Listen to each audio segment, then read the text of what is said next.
India में corruption एक बहुत बड़ी प्रॉब्लम है जो हर लेवल पर दिखती है। इससे देश का डेवलपमेंट रुक जाता है और लोगों का भरोसा उठ जाता है। 2024 करप्शन परसेप्शन इंडेक्स में इंडिया इस 80 देशों में से 94वें नंबर पर है। यह दिखाता है कि हालात खराब हो रहे हैं। इंडिया का स्कोर पहले से भी कम हो गया है। इंडिया में करप्शन कई तरह का होता है। घूस देना आम बात है। लोगों को नॉर्मल सर्विस लेने के लिए भी घूस देनी पड़ती है। हेल्थ केयर से लेकर एजुकेशन तक हर जगह सरकारी पैसों का गबन भी एक बड़ी प्रॉब्लम है। इससे लोगों को जरूरी चीजें नहीं मिल पाती। करप्शन का असर बहुत बुरा होता है। ये अमीर और गरीब के बीच का फासला बढ़ाता है। इससे फॉरेन इन्वेस्टमेंट कम होता है और इकोनॉमी की ग्रोथ रुक जाती है। करप्शन कानून को भी कमजोर करता है। इससे एक ऐसा माहौल बनता है जहां ताकतवर लोग बिना किसी डर के कुछ भी कर सकते हैं।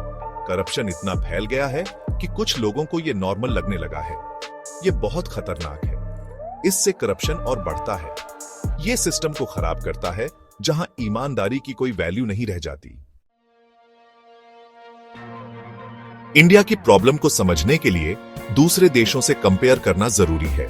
चाइना अपनी सख्त सरकार के बावजूद सीपीआई में इंडिया से आगे है। चाइना 77वें नंबर पर है, जो काफी फर्क दिखाता है।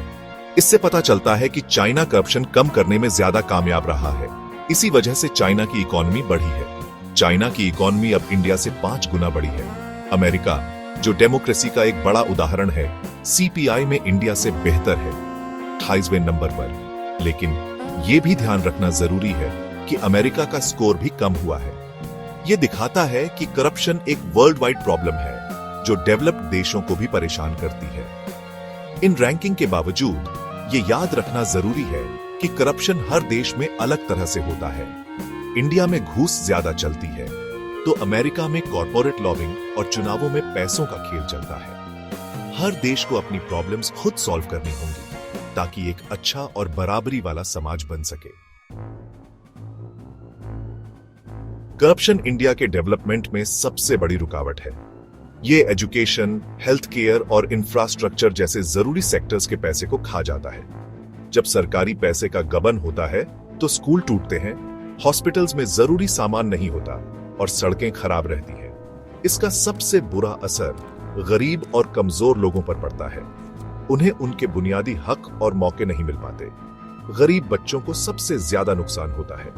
उन्हें अच्छी एजुकेशन और हेल्थ केयर नहीं मिलती, जिससे गरीबी का चक्र चलता रहता है।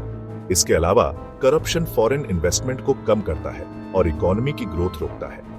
बिजनेस वाले ऐसे देश में इन्वेस्ट करने से डरते हैं जहां करप्शन बहुत ज्यादा हो। इससे नौकरियां नहीं बनती और इकोनॉमी को नुकसान होता है। इंडिया की असली पावर बाहर नहीं आ पाती। लाखों लोगों के सपने इस बला की वजह से अधूरे रह जाते हैं।